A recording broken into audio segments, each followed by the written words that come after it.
All right, Kevin, back with you for another episode of the $1,000,000 Relationships Podcast. And now, Brandon, for anybody listening to this on audio, they're not going to see it, but I'm just going to say, from the way that your videos look at that bookshelf, looks like it's ready to fall over on you.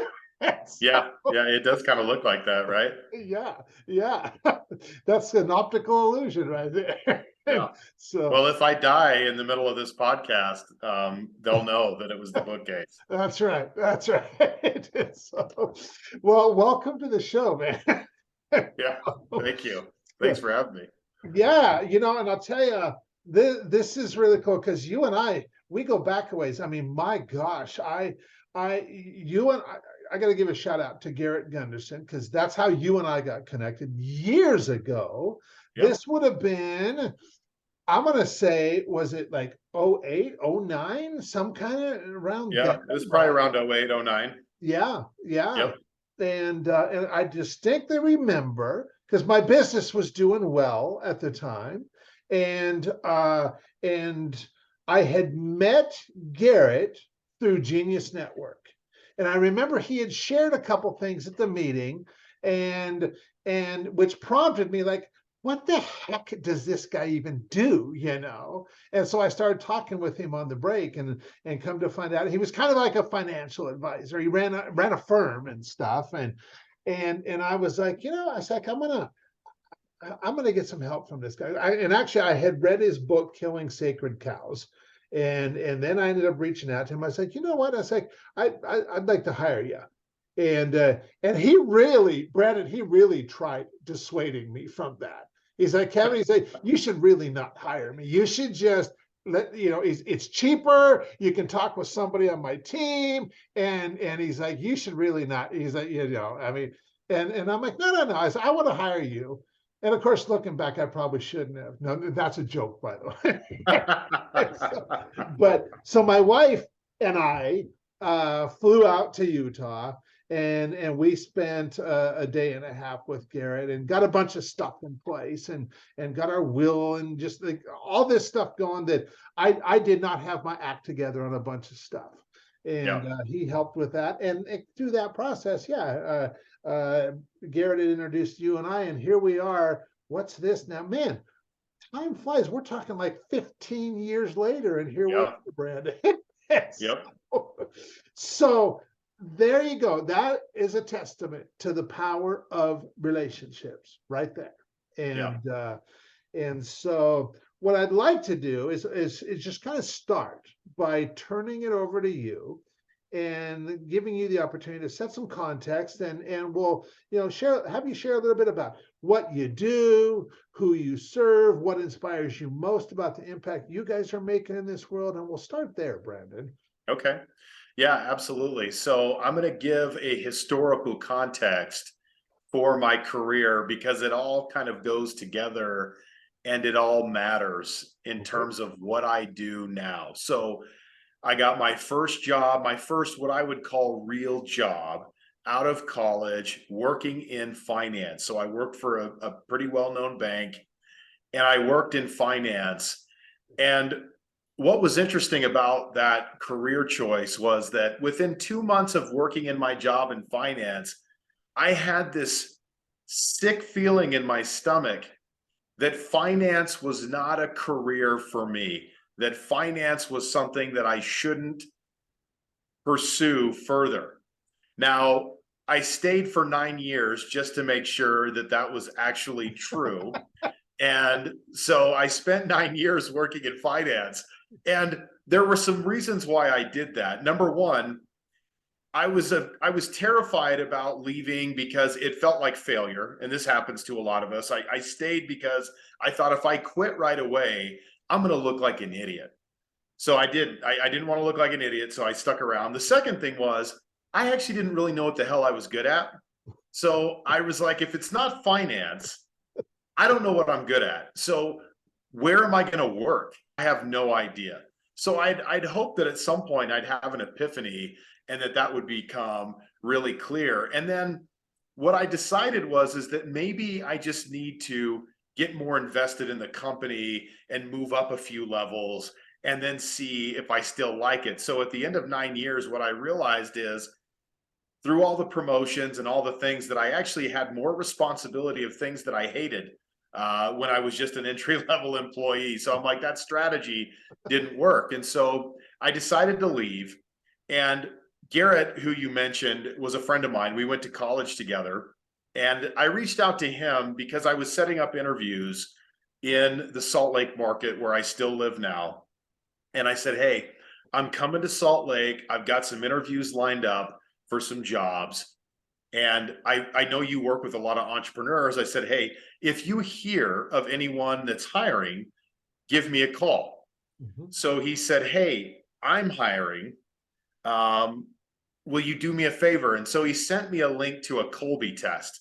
So for those of you who aren't familiar with that, the Colby index kind of helps you determine what your method of operation is. And they break down 4 categories: fact finding, follow through, quick start, and implementation. And they score you kind of 1 to 10, not because 1's bad and 10's good. It's just how predominantly do you orient in a certain category. So I took the Colby, and what Garrett realized is him and I were very similar. He's a 5.672. I'm a 5.673. So he said, hey, you really should come by my office and talk to me. So I came by his office. I looked at what he was doing. I had done some other interviews. I wasn't crazy about the offers that I was looking at. And so he said, hey, would you come and work in operations for me? Will you help me get this organized and help me really streamline what we were doing? So I spent time working on Killing Sacred Cows. That was a project I worked on that became a New York Times bestseller. We made the Inc. 500 while I was there. And in 2008, because of the real estate crisis and all the things that were happening, it really looked like I needed to start looking at some other avenues for doing the work that I did. And so I decided to go out on my own in 08. Towards the end of that year, I went out on my own and decided to start a consulting business. I thought initially that I wanted to be a consultant, then ended up kind of, instead of being someone who tells people what to do and creates plans for them to execute, I really wanted to dive into their psychology and why people do what they do, what holds them back, what keeps them from achieving at the highest levels that they want to achieve at. And so I transformed into kind of a transformational coach and a workshop facilitator. And what's funny about all the speaking and all the stuff that I do now is Garrett had asked me to do speaking several times when I worked for him, and I always said no. And then one day we did a workshop together. He convinced me to do a workshop together. And so we do this 2-day workshop. He opens up the workshop. He does the first half of the first day. We break for lunch. Garrett leaves, and then he never comes back. I never saw him again for the rest of the workshop. And so I ended up facilitating the last day and a half of the workshop, which was terrifying. And I really apologize to all the people who were at that workshop, because I'm pretty sure it probably wasn't very good. But I realized that I actually really enjoyed interacting with people, asking questions, making that very interactive. And so not only do I do one-on-one transformational leadership coaching, I do a lot of workshop facilitation for smaller companies and large companies alike. And that's kind of how I got into that. And the tie that binds all of that together, why I brought it together, or why I brought all of that up, is that I realized even when I worked in the corporate world and I worked in management, even though I didn't love finance, what I really loved was employee development. I love taking an employee's career from point A to point B, helping an employee get promoted, helping them to achieve their goals. I got a great deal of satisfaction out of that. I loved walking side by side with people through that process. So it makes sense now that I work in coaching, because that's what a good coach does. Yeah. Yeah. Wow. I love how Garrett left you hanging like that. Nice. Oh my gosh, I was so mad at him. I was so mad. He's just like, I'm out of here, and I'm not saying a thing to him. I'm just Yeah. like sticking him with it. Yep. So, nothing like putting you on the seat. It's kind of like, let you fly, man. Yep. So, well, looking back, it wasn't such a bad thing. It turned out okay, It did. It did. Yeah, yeah. Okay, so now that we've got a little bit of context set here, and we've effectively honored Garrett.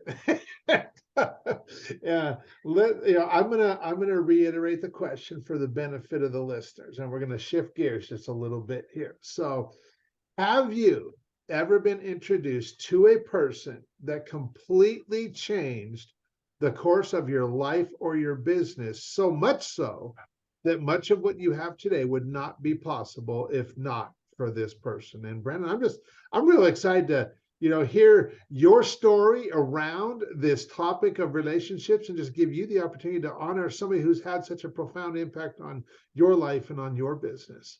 Yeah, so this is going to be really funny because it's Garrett. Okay. All right. And Cool. I crossed paths with Garrett. I mean, we still stayed in touch after college and we hung out. But I lived in Colorado, he lived in Utah. We didn't see each other a ton. And when I spent that time with Garrett, when I first came out there and I was doing interviews and everything, there were a couple of things that he introduced me to that were really life-changing for me. The first one was the concept of soul purpose. And he had done a workshop with a guy named Steve D'Annunzio, and they had talked about this concept of soul purpose. And I mean, just in that moment, I'm in my early 30s, and it just totally blew my mind that, you know what, like I'd never thought about what is my purpose? What is my unique combination of skills and talents and abilities and all these things? And it kind of sent me on a quest to kind of learn more about what it was that I brought to the table in terms of value creation. I mean, it was just life changing. And the other thing is, Garrett was really focused on what he calls relationship capital. And I don't know that I was always real focused on that, although I considered myself to be somewhat relational and someone who had a lot of acquaintances and friends and things like that. I don't know that I took relationship capital as seriously as he did in the pursuit of purpose and finding other people who can support our purpose, finding other people who can support our vision, support our dreams. And so I went from someone that if you had interviewed me anywhere from when I was age 23 to when I was 31 or 32, and you asked me, Brandon, what are your strengths? Because that's a common interview question at a job. I had no idea what to say about that. And I would have just made it up, which is what I did. Most of the time, people would ask me that question and I would just make it up. And it wasn't until later that I really thought about the different just breadcrumbs along the way to my purpose, that had I been really looking and aware of it, I could have seen all these things that I was naturally gifted at, but that I had just really missed. The ability to ask really good questions and to go deeper with someone, the ability to really listen to not just what people are saying, but also listen to what they're not saying in a conversation. The caring that I have towards someone else's goals and how fun it is for me to really work towards helping someone else achieve a dream. I mean, Garrett wanted to be a New York Times bestseller, and I gave my heart and soul into that project to make sure that it was a New York Times bestseller. And Garrett has some really funny stories about some people that I might have verbally roughed up a little bit in order to make sure that things happened and commitments were made and honored that were not, that people were threatening to not honor along that process. And so Garrett was a person, and he is a person that just really was a catalyst for me. I would have never started a business. I would have never gone out on my own had I not sat down with him, I don't think, and just experienced what he was doing and the ideas and the viewpoint that he had. And that introduced me to, I mean, listen, it takes a village, right? So, I mean, Garrett's a catalyst, and there's lots of great people in my life, from family members to people that I've worked with over the years, people who've been great mentors. But it just, all the people that I've met now as a result of that has just been really fantastic. And so, I mean, really my time with Garrett, even though we only worked together specifically for a couple of years, and then I came back and did some stuff with Garrett later on. That was a really pivotal time for me to really get to, where I was a place where I felt confident in what I delivered to other people. So Yeah. that's my story. That's awesome. That's awesome. And I'm gonna I don't usually do this, but I've become pretty close with Garrett over the years Yeah. too. And so I just feel compelled to share a little bit here too, because Garrett is a guy who places really high value on relationships. Yeah. And he has for as long as I've known him. And I remember when I was really starting to go down this path that I have been going down, which is, becoming this guy who facilitates relationships that impact millions of people. And I was really starting to just kind of, yeah, I certainly couldn't have articulated that at this point back in 2017. But what I did know was that I knew a lot of pretty awesome entrepreneurs like Garrett. And I wanted to get some of them together because I knew if you got the right people in the right room and I held the right space for them, that I just knew great things would come from that. Even though I couldn't even articulate that, it was more of just like this vision. And Garrett was one of the first guys I reached out to in the spring of 2017. And I was like, hey, I want to host this event. I want to invite entrepreneurs like you, and I want to help facilitate these relationships, and Garrett was like, well, I'll tell you what, Kev. He's like, man, that sounds really awesome. He's like, whatever you do, don't schedule this until the end of summer. He's like, I am gone all summer long, but if you will wait until at least August, I don't care when you do it, I'll be there. And that was such a huge vote of confidence right there. That I'm like, and he was one of the first 6 people that I spoke with, and to have him respond that way, it let me know I was on the right track. Yeah. And Garrett did come to that event, and it was an amazing experience. And he said great things about it. I even got him on video saying some pretty awesome stuff about it. And like I said, yeah, that whole experience was kind of like the catalyst for what's happened. Here we are now, 6 years later, and I'll tell you, man, I mean, this podcast, and 182 episodes in with you right now, this is pretty. I mean, this has been one of the most rewarding things I've done in my 27 years as an entrepreneur. So I want to dig just a little bit deeper into this, and I love asking this question as a follow-up question to this. So if you look at this relationship that you and Garrett have had all these years, Brandon, and you look back on all the things that have transpired, what is one thing that comes to mind where you were able to have a really big impact that hands down would have never happened if not for your relationship with Garrett? Yeah. So I shared the story of the workshop that he abandoned me in, like a selfish person that he was at the time. I'm just kidding.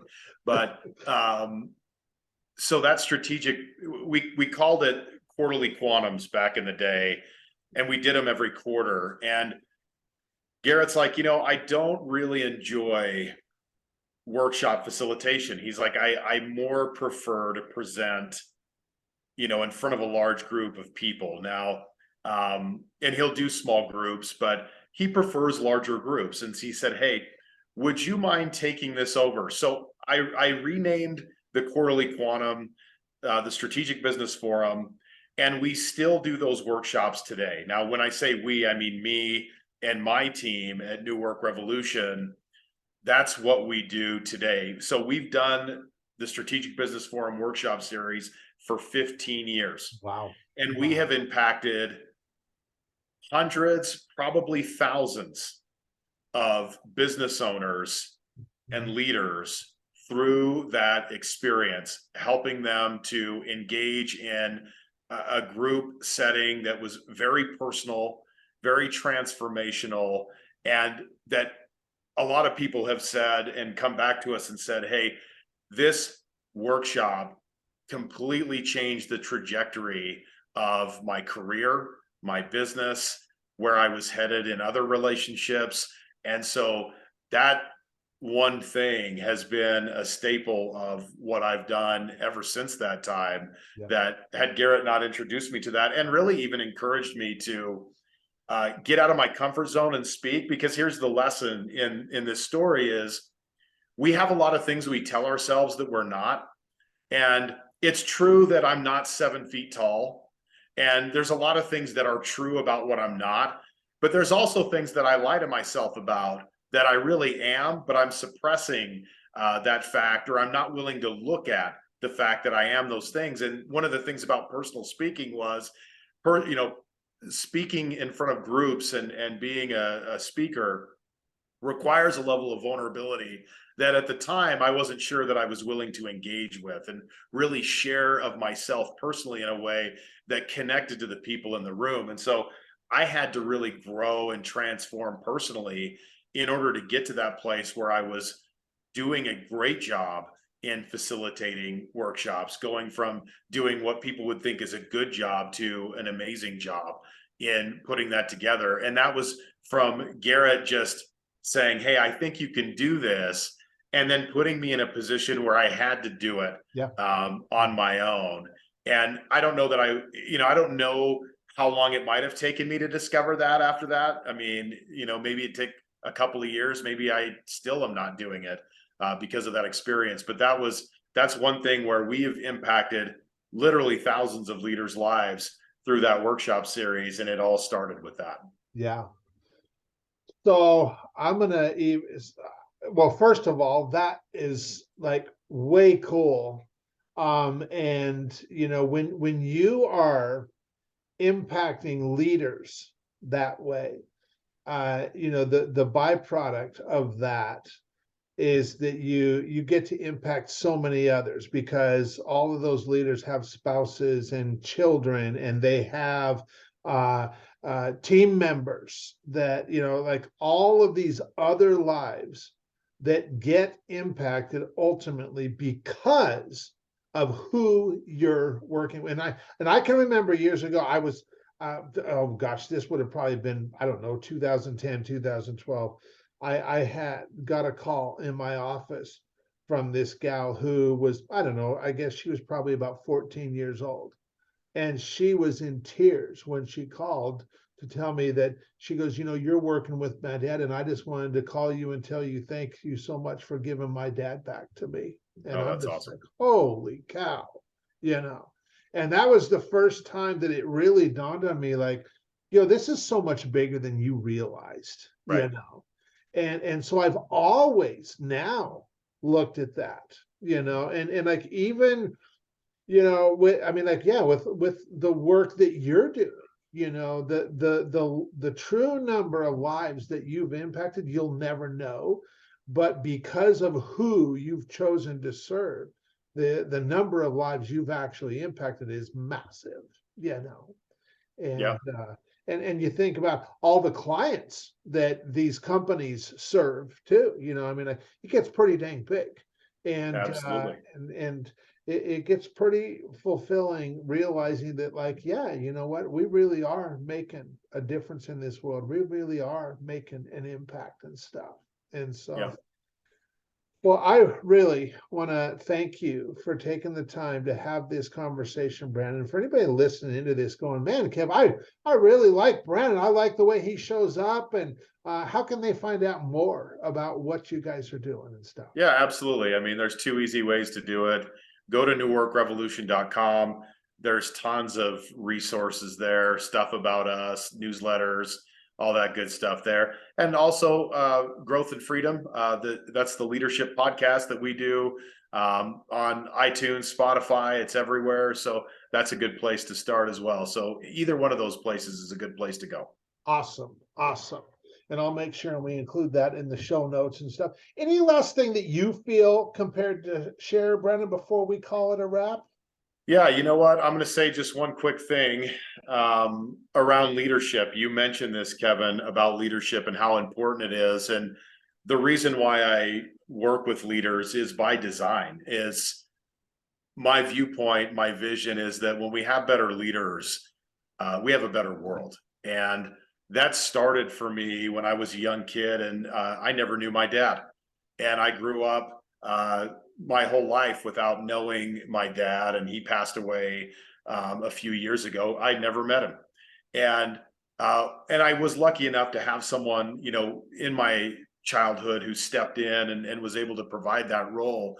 But it also left me with a real mistrust of people, and there was a lot of damage that came with that that I had to undo over time relationally. And so I bring that up because I want to advocate for leaders, and that if you are a leader and you're struggling, get help. Because you know, you, Kevin, you mentioned the story of the 14-year-old who called you, and those are the kinds of impacts that we want to make. Because when we improve our leadership in one area of our life, whether that be at home or at work or wherever, that impact goes everywhere that you go. And now you're leading well in all these different areas of your life. And when we have better leaders, and I know this from my own failings as a leader in the corporate world, um, what I learned was when I change myself, when I change my own paradigm, when I change how I relate to other people and to other things, great things happen with people around us just by our presence as a leader in those situations. And so I really can't stress enough that if you are a leader, it's such a gift that you give to the world, and keep bringing that to the world. And we've all got our story of leadership, but that was just something that stuck out to me as you were sharing that. Yeah. Well, once again, Brandon, thank you so much for taking the time to have this conversation today. You know, the goal I've always got for this podcast is it's twofold. It's one, giving you the opportunity to honor somebody who's had such a profound impact on your life and your business, but then also for the listeners, I just want, you know, them to be inspired to place an intentional focus on creating more real, meaningful, rewarding, and profitable relationships in their own life. And with your help, we definitely achieved that today. So I want to thank you for that, Brandon. And Awesome. yeah, thanks so much. Yeah. Thank you, Kevin. I appreciate you having me. Absolutely.